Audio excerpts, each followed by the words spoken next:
lagi dalam episod sejarah tahun 4 zaman air batu. Untuk pengetahuan kamu, bentuk bumi sentiasa berubah-ubah mengikut peredaran zaman. Oleh itu, bentuk muka bumi yang kita kenali sekarang tidak sama dengan bentuk muka bumi pada zaman dahulu.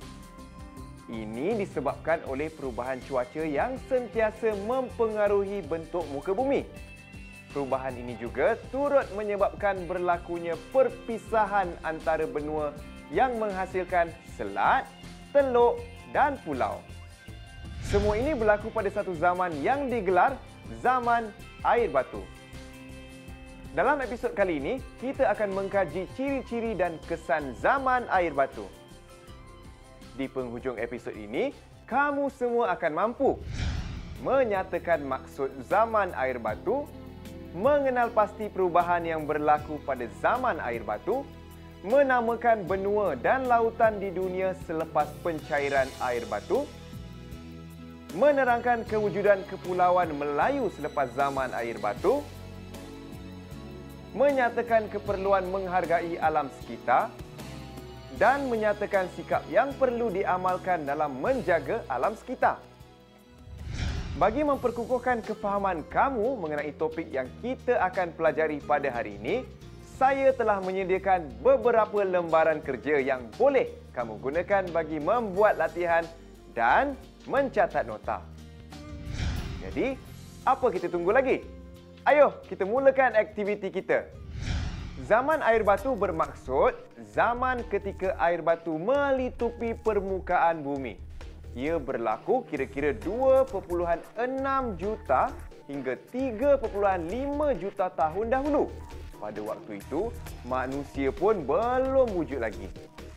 Ketika itu, dunia dilanda cuaca yang sangat sejuk.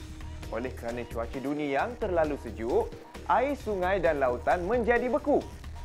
Disebabkan hal ini, kawasan darat pula menjadi lebih luas daripada kawasan laut dan sungai. Cuba kamu semua bayangkan, bagaimana keadaan hidup kita sekiranya kawasan persekitaran kita masih diliputi dengan ais? Pasti tidak ada tumbuh-tumbuhan yang boleh hidup. Sungai dan tasik pula semuanya beku. Semua benda yang kamu pegang pasti berasa sejuk. Ke mana-mana kita pergi, pasti ada ribut salji. Macam mana kita nak hidup? Nasib baiklah dunia kita kini sangat selesa untuk didiami. Sekarang, cuba kamu nyatakan definisi dan ciri-ciri zaman air batu.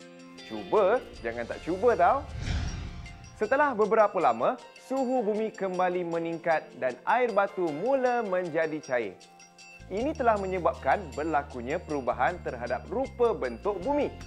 Sekarang cuba kamu bandingkan rupa bentuk bumi sewaktu zaman air batu dan selepas zaman air batu. Boleh ke tidak kamu lihat perbezaannya? Betul tu. Ketika zaman air batu, kawasan daratan lebih besar daripada kawasan lautan. Tapi selepas zaman air batu, kawasan laut telah menjadi semakin luas. Kawasan daratan yang pernah bercantum mula terpisah antara satu sama lain. Tapi, apa yang menyebabkan perkara ini berlaku? Itu senang sahaja. Apabila ais mula cair, paras air laut semakin meningkat. Tempat yang rendah akan ditenggelami air, manakala tempat yang tinggi akan menjadi daratan. Pada zaman air batu, kawasan darat lebih luas daripada kawasan laut. Tapi sekarang keadaannya sudah terbalik. Kawasan laut pula yang lebih luas daripada kawasan darat. Disebabkan ini, terjadilah pergerakan glasier yang pertama di dunia. Kamu mesti nak tahu apa itu glasier. Untuk pengetahuan kamu, glasier bermaksud timbunan besar ais yang bergerak perlahan-lahan menuruni cerun dari darat ke permukaan laut. Sekarang, cuba kamu bayangkan aiskrim yang tengah cair. Apa yang akan terjadi kepada aiskrim itu sekiranya kamu biarkan di tengah panas? Betul tu. Mula-mula aiskrim itu akan bertukar menjadi cecair dan menitis sedikit demi sedikit ke bawah. Lama-kelamaan, aiskrim yang selebihnya akan jatuh ke lantai. cecair aiskrim yang menitik itu boleh disamakan dengan air batu yang cair menjadi air laut. Manakala aiskrim yang selebihnya itu merupakan glasier yang bergerak ke laut. Selepas itu, suhu dunia semakin meningkat. Air batu menjadi semakin cair. Disebabkan hal ini, berlakulah pergerakan glasier yang kedua.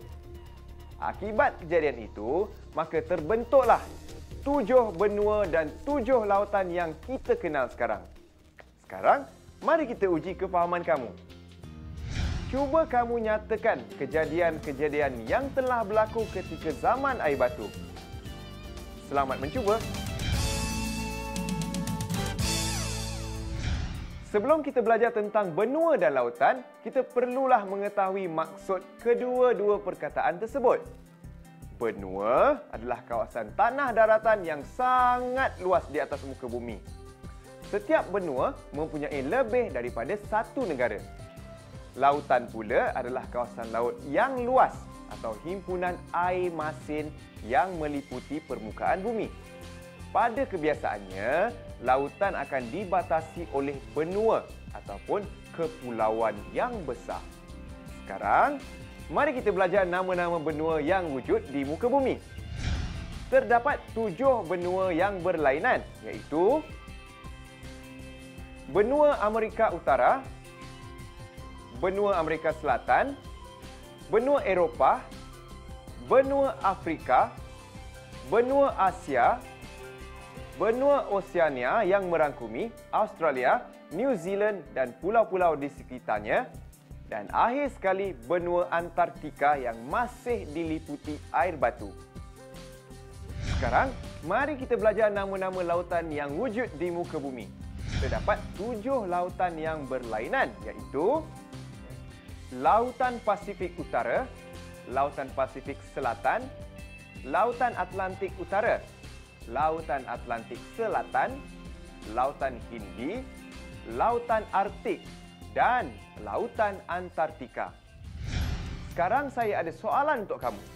Cuba kamu teka di manakah terletaknya lokasi negara Malaysia dalam kesemua benua yang telah kita pelajari sebentar tadi. Ya, betul tu. Negara Malaysia berada di dalam benua Asia. Malaysia terletak di bahagian tenggara benua Asia yang lebih dikenali dengan nama Asia Tenggara. Negara kita juga turut berada di antara Lautan Hindi dan Lautan Pasifik Utara. Sekarang, tiba masanya untuk kamu cuba aktiviti 3. Bolehkah kamu ingat kembali fakta-fakta mengenai benua dan lautan yang telah saya terangkan sebentar tadi? Zaman air batu dapat dibuktikan dengan kewujudan pentas Sunda. Kalau kamu nak tahu, pentas Sunda adalah kawasan tanah daratan yang luas yang wujud ketika zaman air batu. Kewujudan pentas Sunda membolehkan manusia dan haiwan bergerak atau berhijrah ke kawasan benua yang lain. Namun, peningkatan suhu muka bumi hampir 10,000 tahun dahulu telah menyebabkan air batu yang membentuk pentas Sunda mulai cair. Ini telah menyebabkan peningkatan aras laut sebanyak 3 meter lebih tinggi berbanding aras laut pada zaman air batu. Akibatnya, pentas Sunda mula ditenggelami air dan hasilnya terbentuklah gugusan pulau-pulau yang dinamakan Kepulauan Melayu. Kepulauan Melayu ini terdiri daripada Tanah Melayu, Sumatera, Pulau Jawa, Pulau Borneo, Sulawesi, Mindanao, Palawan, Luzon, Visayas. Selain itu, Selat Melaka juga turut terbentuk selepas tenggelamnya pentas Sunda. Bolehkah kamu lengkapkan peta minda mengenai pentas Sunda? Selamat mencuba. Tahukah kamu yang alam sekitar kita terdiri daripada hutan dan sungai yang banyak berjasa kepada kita? Pokok-pokok di hutan membekalkan gas oksigen yang penting untuk pernafasan. Tanpa gas oksigen, semua hidupan di dunia akan mati. Selain itu, hutan turut menjadi habitat bagi pelbagai spesies haiwan dan turut berfungsi sebagai kawasan tadahan hujan. Sungai pula memastikan kita sentiasa mendapat bekalan air yang bersih setiap masa. Namun begitu, pada zaman sekarang, terdapat pihak yang tidak bertanggungjawab dan tidak mengambil berat tentang alam sekitar. Mereka menebang pokok-pokok di hutan secara berleluasa. Kilang-kilang pula dibina secara tidak teratur. Sampah serta sisa-sisa toksik dibuang begitu sahaja ke dalam sungai dan laut tanpa dirawat. Ini menjejaskan sumber air minuman yang bersih. Selain itu, pembangunan yang tidak terkawal turut menjadi penyumbang kepada pengeluaran gas rumah hijau seperti karbon dioksida yang menjadi punca utama kepada pemanasan global.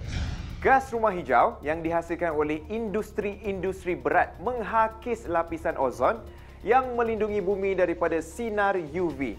Tanpa lapisan ozon, bumi tidak akan dapat menapis sinaran UV daripada matahari. Ini menyebabkan berlakunya peningkatan suhu pada permukaan bumi. Jika keadaan ini tidak dikawal, kemungkinan besar air batu yang ada di kutub utara dan kutub selatan akan cair. Ini akan menyebabkan berlakunya peningkatan paras air laut. Kemungkinan besar banyak kawasan tanah rendah yang akan ditenggelami air. Ini juga akan menyebabkan berlakunya perubahan cuaca secara drastik. Sebab itulah sekarang banyak berlakunya bencana alam seperti banjir dan ribut taufan yang mengorbankan banyak nyawa.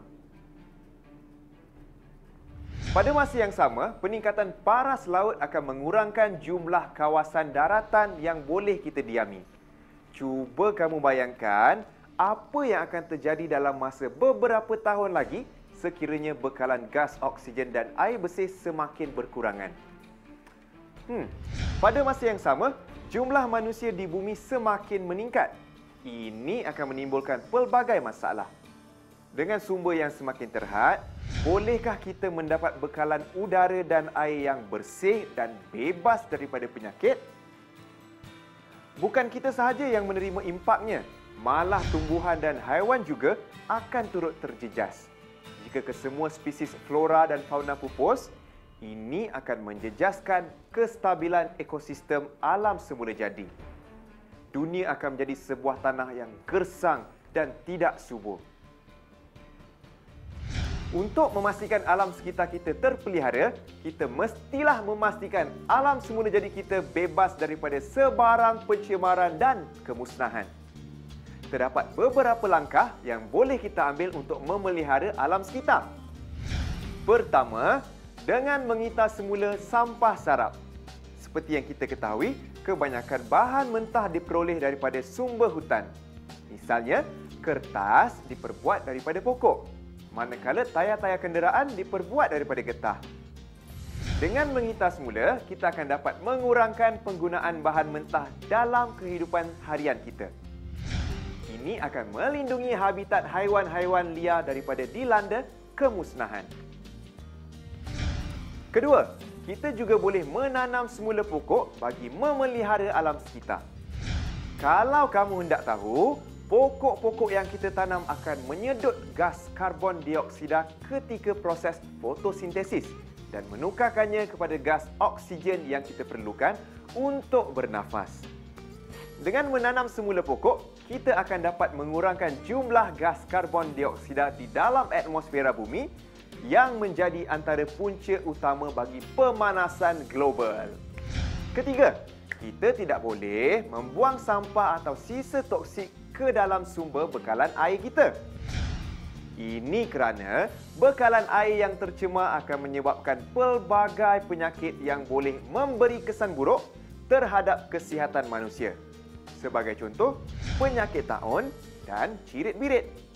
Selain itu, bahan-bahan toksik yang dibuang ke dalam sumber air akan meracuni hidupan-hidupan di sungai dan tasik seperti rumpai air, burung, ikan dan hidupan lain.